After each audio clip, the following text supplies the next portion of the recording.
नमस्कार दोस्तों, मैं हूं आपका होस्ट और दोस्त नीक। आज की कहानी एक ऐसे गांव की है जो अपने नाम की तरह तो साधारण लगता है, लेकिन यहां की हवेली के रहस्यों के बारे में जितना सुना है उतना ही हैरान कर देने वाला है। तो बिना वक्त गवाए शुरू करते हैं आज की खौफनाक कहानी। हां, आप सही सुन रहे हैं। गर्मियों की तपती हुई दोपहर, जब सूर्य की किरणें जैसे सब कुछ भून डालने के लिए तैयार थीं, राहुल और उसके दोस्त अपने सफर पर निकले। अब ये कोई मामूली सफर नहीं था, ये तो वो सफर था जिसको लेकर गांव में काफी कहानियां कही जाती थीं। किसी पुरानी खौफनाक हवेली के बारे में, जोधपुर के पास एक छोटे से गांव में। दोस्तों, जब आपको पता चले कि यहां पर कोई ऐसा रहस्य है जो सालों से लोगों को डरा रहा है, तो फिर इसे नजरअंदाज करना मुश्किल हो जाता है। और फिर क्या, राहुल और उसके दोस्तों ने भी यही सोचा कि चलो, थोड़ा रोमांच मिलता है तो क्या फर्क पड़ता है। अब जैसे ही ये गांव के पास पहुंचे, कुछ तो अलग सा था। खामोशी। हां, बिल्कुल, एक अजीब सी खामोशी थी। गांव के लोग उन्हें ऐसे घूर रहे थे जैसे किसी ने उनका कोई राज खोल दिया हो। राहुल के दोस्तों ने तो इसे नजरअंदाज किया, लेकिन एक बूढ़ा आदमी पास आया। उसकी आंखों में डर था और उसकी आवाज में हल्की सी घबराहट। यहां से चले जाओ, ये जगह तुम्हारे लिए नहीं है, उसने कहा। राहुल, जो हमेशा से साहसी था और किसी की बातों को ज्यादा सीरियस नहीं लेता था, मुस्कुराते हुए बोला, अरे बाबा, हम बस थोड़ी देर के लिए आए हैं, कोई परेशानी नहीं होगी, आप चिंता मत करो। लेकिन उस बूढ़े व्यक्ति का चेहरा अब भी बहुत डरावना था। उसने धीरे से कहा, यहां किसी ने कई सालों से कदम नहीं रखा है। अब दोस्तों, इस चेतावनी के बाद भी राहुल और उसके दोस्तों का साहस कम नहीं हुआ। चारों का मन तो यही था कि हवेली का राज जानकर ही दम लेंगे। तो जैसे ही शाम का वक्त आया, वे चारों हवेली के पास पहुंचे। हवेली थी तो बहुत पुरानी, लेकिन उस पुरानी हवेली के इर्द गिर्द जो खामोशी थी, वो सबके दिल में एक अजीब सी गहरी उदासी और डर पैदा कर रही थी। चारों तरफ घना जंगल, झाड़ियां और टूटी फूटी दीवारें, और दरवाजे पर अंदर आना मना है कि तख्ती टंगी थी। अब आदित्य ने हंसते हुए कहा, भाई, ये तो वही फिल्मी स्टाइल लग रहा है जहां पर अमना है लिखा होता है और हम वहीं घुस जाते हैं। हां, तो आदित्य के शब्दों में थोड़ा मजाक था, लेकिन फिर भी डर तो सबके मन में था। लेकिन जैसे ही दरवाजा खोला, अंदर का दृश्य सबको चौंका देने वाला था। धूल से सना फर्श, टूटी फूटी कुर्सियां, दीवारों पर अजीब सी उकेरी हुई लकीरें और कुछ ऐसे चित्र जो आपको चुपचाप झांकने के लिए मजबूर कर दें। सिम्मी तो एकदम घबराई हुई थी और बोली, यार, ये जगह सच में बहुत डरावनी है। लेकिन राहुल ने मशाल की रोशनी में चारों ओर देखा और कहा, चलो पहले पूरे घर का मुआयना करते हैं। अब यह मुआयना थोड़ा अजीब था, क्योंकि जैसे जैसे वे कमरे दर कमरे जा रहे थे, कुछ और ही सामने आने लगा। एक कमरे में उन्हें एक पुरानी डायरी मिली, और जब उसे खोला तो वहां लिखा था, यह हवेली उस दिन से बदली जब यहां कुछ बेहद डरावनी घटनाएं घटीं। अब देखिए दोस्तों, जो लोग कहते थे कि हवेली में कुछ अजीब है, उनका कहना गलत नहीं था। हर पन्ने पर हवेली के इतिहास से जुड़ी ऐसी घटनाएं थीं जिन्हें पढ़कर आप भी हैरान हो जाएंगे। क्या राहुल और उसके दोस्त इन रहस्यों को सुलझा पाएंगे? और क्या यह हवेली सचमुच इतनी डरावनी है जितनी कि लोग कहते हैं? कमेंट में बताइए। अरे, यह तो बस शुरुआत थी। इस रहस्य का पूरा खुलासा होने में अभी बहुत कुछ बाकी है। तो अगर आप भी जानना चाहते हैं कि राहुल और उसके दोस्तों ने उस हवेली के बारे में क्या जाना और क्या वहां उनका सामना हुआ कोई और खौफनाक सच्चाई से, तो बने रहिए हमारे साथ, क्योंकि अगली कड़ी में हम आपको बताएंगे इस हवेली के और भी खौफनाक राज।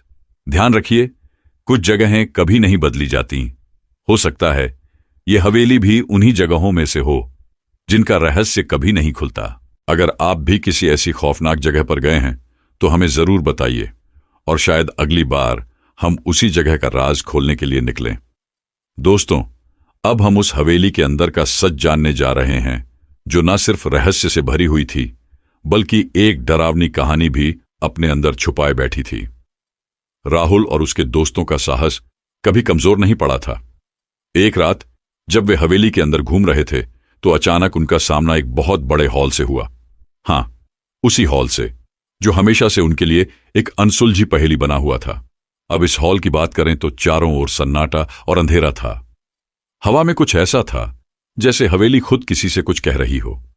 बस उसी अंधेरे में उनकी मशाल की हल्की सी रोशनी थी, जो हॉल के कोनों में फैली धूल को थोड़ा सा उजागर कर रही थी।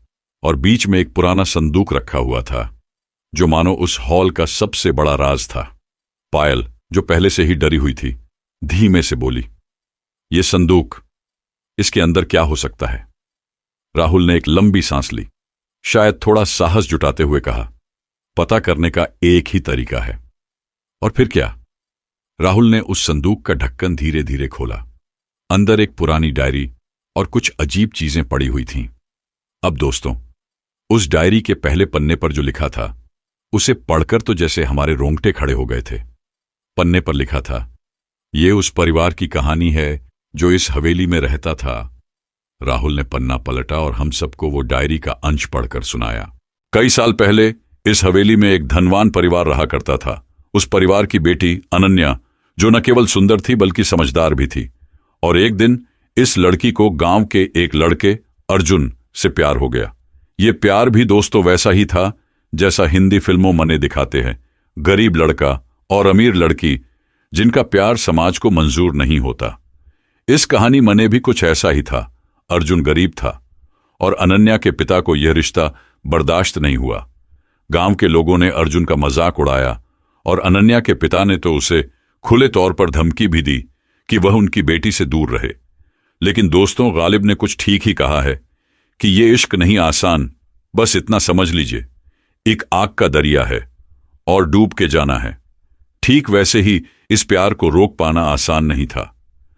अनन्या और अर्जुन का प्यार इतना गहरा था कि वे एक दूसरे से दूर नहीं हो सकते थे।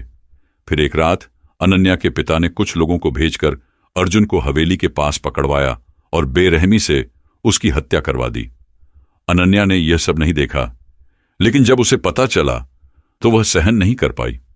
उस रात उसने हवेली के एक कमरे में जाकर खुद को बंद कर लिया और अपनी जान ले ली। और फिर इस हवेली में अजीब घटनाओं का सिलसिला शुरू हो गया। लोग कहते हैं कि अब भी अनन्या की आत्मा इस हवेली में भटकती है और जो भी इस हवेली में आता है वो कभी ना कभी उस आत्मा का सामना करता है। सोचिए दोस्तों, क्या हो अगर यह कहानी सच हो? क्या वाकई में अनन्या की आत्मा हवेली में भटक रही है? राहुल और उसकी टीम का दिल अब तेज तेज धड़कने लगा था। हर कदम, हर आवाज उनके लिए एक नई चुनौती बन रही थी। डायरी पढ़ने के बाद ये सभी सोच रहे थे कि कहीं वे एक बहुत बड़े रहस्य के करीब तो नहीं पहुंच गए हैं। तो दोस्तों, जैसे ही वे हवेली के ओर अंदर गए, एक अजीब सा माहौल था। घना अंधेरा, एकदम सन्नाटा और हवेली में गूंजती हुई अजीब आवाजें। अब सिम्मी, जो खुद थोड़ा डर कर रही थी, उसने कहा, "राहुल, ये जो आवाजें आ रही हैं, क्या ये अनन्या की आत्मा की हो सकती है?" राहुल ने सिम्मी को देखा और बड़ी शांति से कहा, "हम ये पता लगाएंगे।" अब यहीं से शुरू होता है असली खेल। वे एक बड़े कमरे में पहुंचे और वहां का दृश्य ही कुछ अलग था। कमरे में चारों ओर अंधेरा और दीवारों पर पुरानी पेंटिंग्स, जैसे हवेली की कहानी खुद उन पेंटिंग्स में कैद हो। एक पेंटिंग में एक युवती का चेहरा था। राहुल ने उस पेंटिंग की ओर इशारा करते हुए कहा, "क्या यह अनन्या हो सकती है?" सभी की निगाहें पेंटिंग पर थीं, लेकिन तभी अचानक ऐसा लगा जैसे पेंटिंग की आंखें सीधा उनकी तरफ देख रही हैं। डरावना, है ना? इतना होते ही कमरे के दरवाजे बिना किसी वजह के बंद हो गए और फिर एक ठंडी हवा का झोंका आया, जैसे हवेली खुद उन्हें चेतावनी दे रही हो। आदित्य, जो थोड़ा ज्यादा डर गया था, उसने कहा, "यार, ये जगह सच में भूतियां लगती है, हमें यहां से निकल जाना चाहिए।" लेकिन राहुल, जो कि हमेशा से जिद्दी था, उसने कहा, "नहीं आदित्य, हम इतनी दूर आ चुके हैं, अब पीछे नहीं हट सकते। हमें यह पता लगाना ही होगा कि अनन्या और अर्जुन के साथ क्या हुआ था।" अब दोस्तों, जब एक बार राहुल ने ठान लिया तो फिर कोई नहीं रुक सकता। वे सब एक पुराने तहखाने में पहुंचे, जहां और भी अजीब सी चीजें पाई गईं। तहखाने में जाते ही वहां एक और खौफनाक सन्नाटा था, जैसे हवेली अपनी कहानी उन्हें खुद सुनाने के लिए तैयार हो। तहखाने के कोने में कुछ पुरानी चीजें पड़ी हुई थीं। एक कोने में एक पुरानी डायरी थी और पास ही कुछ तस्वीरें रखी हुई थीं। इन तस्वीरों में वही चेहरे थे जिन्हें वे लगातार देख रहे थे, अनन्या और अर्जुन। अब तस्वीरों में कुछ था, कुछ ऐसा जो समझ से बाहर था। और फिर जब उन्होंने डायरी को खोला तो डायरी के आखिरी पन्ने पर जो लिखा था वो सबका दिल थाम लेने वाला था। पन्ने पर लिखा था, सच्चाई हमेशा छिपी नहीं रहती। अब सवाल यह था कि सच्चाई क्या थी? क्या सच में अनन्या और अर्जुन का प्यार हवेली में बुरी तरह खत्म हो गया था, या फिर यह कोई और राज था जिसे वक्त के साथ दबा दिया गया था? अनन्या और अर्जुन की हत्या के बाद इस हवेली में अजीब घटनाएं होने लगीं। लोगों ने बताया कि अनन्या की आत्मा हवेली में भटकती है और हर रात उसकी कराहने की आवाजें सुनाई देती हैं। ये आवाजें तब तक नहीं रुकेंगी जब तक उसे न्याय नहीं मिल जाता। अब सिम्मी, जो काफी समय से चुप थी, थोड़ा डरते हुए बोली, राहुल, हमें कुछ तो करना होगा। हमें अनन्या की आत्मा को शांति दिलानी होगी।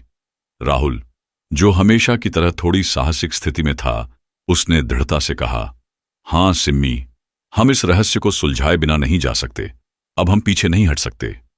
और फिर दोस्तों, उन्होंने तहखाने में और गहराई तक जाने का फैसला किया। जैसे ही वे तहखाने में आगे बढ़े, अचानक उनके सामने एक ऐसा दरवाजा आया जो उन्होंने पहले कभी नहीं देखा था। यह दरवाजा एकदम छुपा हुआ था, जैसे हवेली खुद उन्हें आगे बढ़ने का इशारा कर रही हो। राहुल और उसके दोस्तों ने दरवाजा खोला और अंदर एक गुप्त कमरा था। कमरे में प्रवेश करते ही सबकी निगाहें उस पुराने ट्रंक पर पड़ीं जो कमरे के बीच में रखा हुआ था। ट्रंक इतना पुराना था कि उसकी सतह पर मिट्टी और धूल की मोटी परत जमी हुई थी। राहुल ने साहस दिखाते हुए ट्रंक का ढक्कन खोला और जो अंदर था उसे देखकर तो जैसे उनका दिल रुक सा गया। वहां कई पुराने पत्र और दस्तावेज पड़े हुए थे।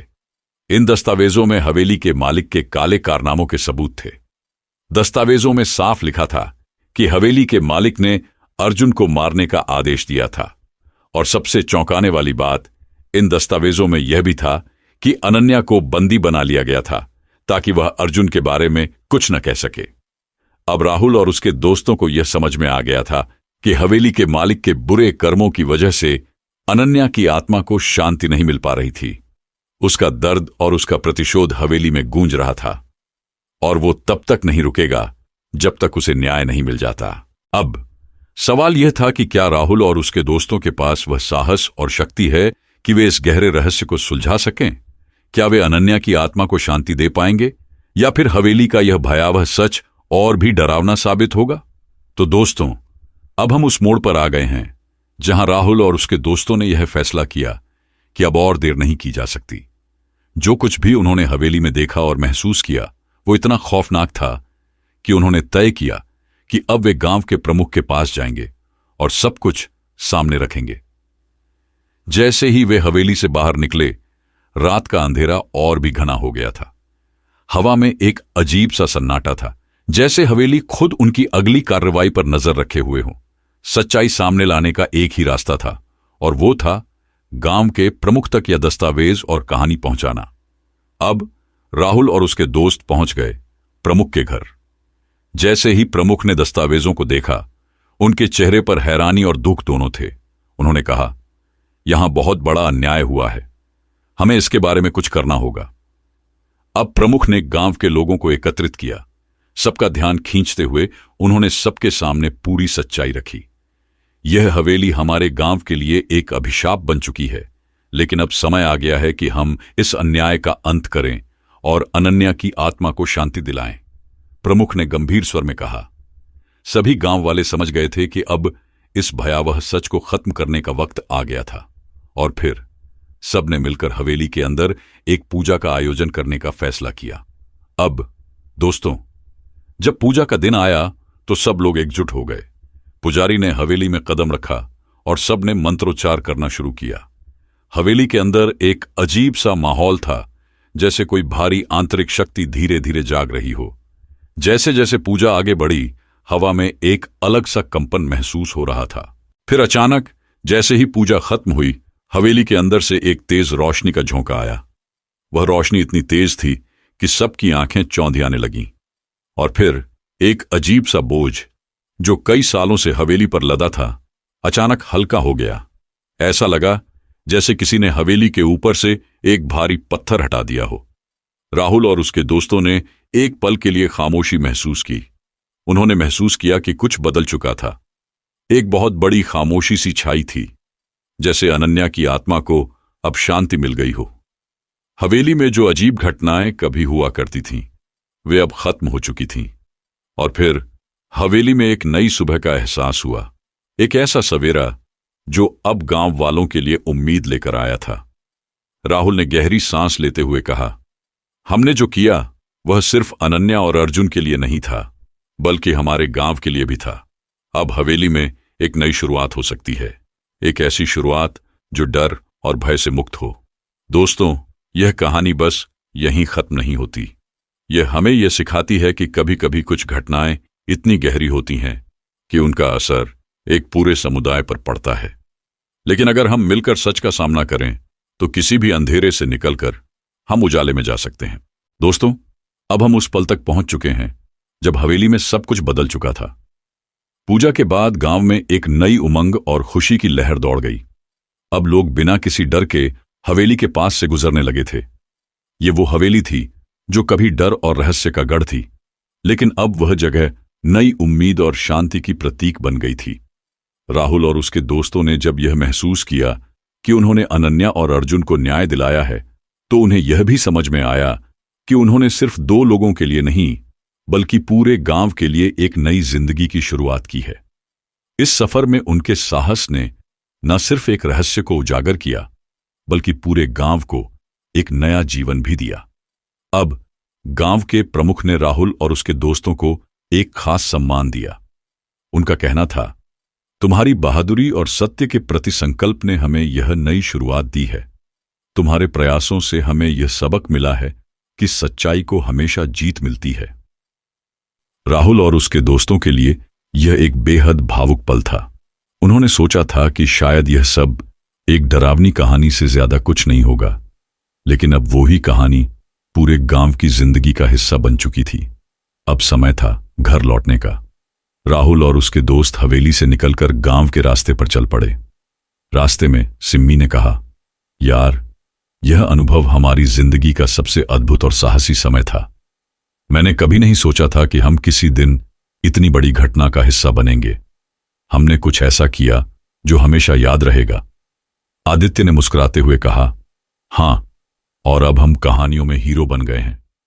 सब हंसते हुए एक दूसरे के साथ चलते रहे, लेकिन उनका दिल यह जानता था कि जो कुछ भी उन्होंने किया वह सिर्फ अपनी जिंदगी के सबसे अद्भुत अनुभवों में से एक था। अब राहुल ने एक गहरी सांस ली और अंत में कहा, हमें इस अनुभव से एक बहुत बड़ी सीख मिली है।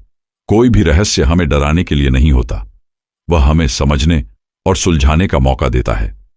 सबसे जरूरी बात, हमें हमेशा अपने साहस और संकल्प पर विश्वास रखना चाहिए।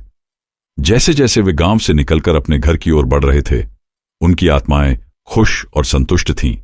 उन्हें यह पूरा यकीन था कि उन्होंने जो किया वह न सिर्फ गांव के लिए, बल्कि खुद उनके लिए भी बहुत मायने रखता था।